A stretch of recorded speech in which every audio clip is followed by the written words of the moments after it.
Assalamualaikum, apa kabar? Jumpa lagi bersama Bu Resti di pembelajaran tematik kelas 5 SD. Sekarang kita berada di tema 6, subtema 2, perpindahan kalor di sekitar kita. Apa kabar semuanya? Mudah-mudahan dalam keadaan sehat dan selalu semangat dalam menjalankan aktivitasnya sehari-hari. Baik, seperti biasa, sebelum belajar, kita berdoa dulu agar pembelajaran menjadi berkah. Nah, seperti yang kita ketahui, kalor atau panas berpindah dari benda yang memiliki suhu yang lebih tinggi ke benda dengan suhu yang lebih rendah, hingga tercapai keseimbangan suhu. Dengan demikian, perpindahan kalor terjadi pada benda-benda yang memiliki suhu yang berbeda agar suhunya menjadi sama. Cara perpindahan kalor dari satu benda ke benda lain tidak selalu sama. Ada 3 cara perpindahan kalor, yaitu konduksi, konveksi, dan radiasi. Mari kita bahas satu persatu. Yang pertama, konduksi. Konduksi merupakan perpindahan kalor tanpa disertai perpindahan zat perantara. Berikut contoh peristiwa konduksi dalam kehidupan sehari-hari.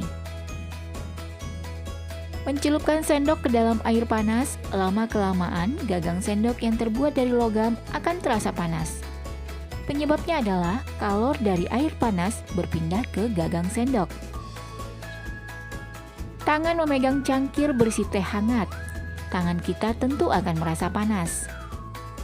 Kemudian knalpot menjadi panas setelah mesin sepeda motor dihidupkan dalam waktu yang lama. Mentega akan meleleh di wajan yang sedang dipanaskan.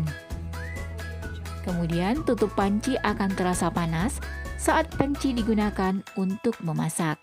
Yang kedua, perpindahan panas terjadi secara konveksi.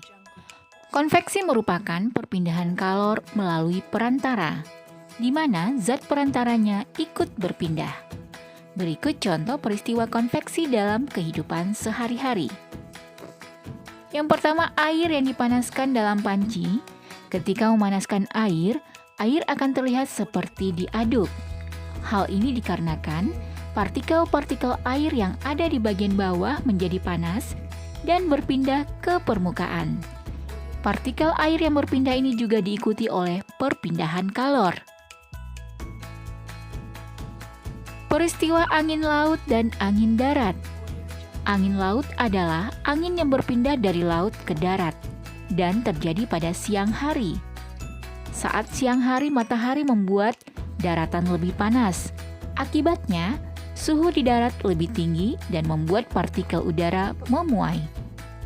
Partikel udara yang memuai menyebabkan tekanan udara di darat lebih rendah, sehingga angin dari laut yang memiliki tekanan yang lebih tinggi akan mengalir ke darat. Sementara itu, angin darat adalah angin yang berpindah dari darat ke laut dan berpindah saat malam hari. Contoh berikutnya, sirkulasi udara yang mengalir melalui jendela karena adanya perpindahan partikel udara panas. Yang ketiga, secara radiasi. Radiasi merupakan perpindahan kalor tanpa melalui perantara. Berikut contoh peristiwa radiasi dalam kehidupan sehari-hari. Tubuh terasa hangat ketika dekat dengan api, seperti saat dekat dengan api unggun. Kemudian, panas matahari yang terasa sampai ke permukaan bumi. Menghangatkan telur ayam atau bebek di bawah cahaya lampu. Dan yang terakhir, menjemur pakaian saat matahari sedang terik.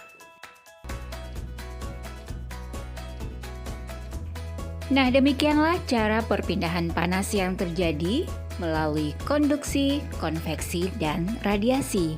Baik, semoga bermanfaat. Sekian dari Bu Resti. Assalamualaikum warahmatullahi wabarakatuh. Sampai jumpa.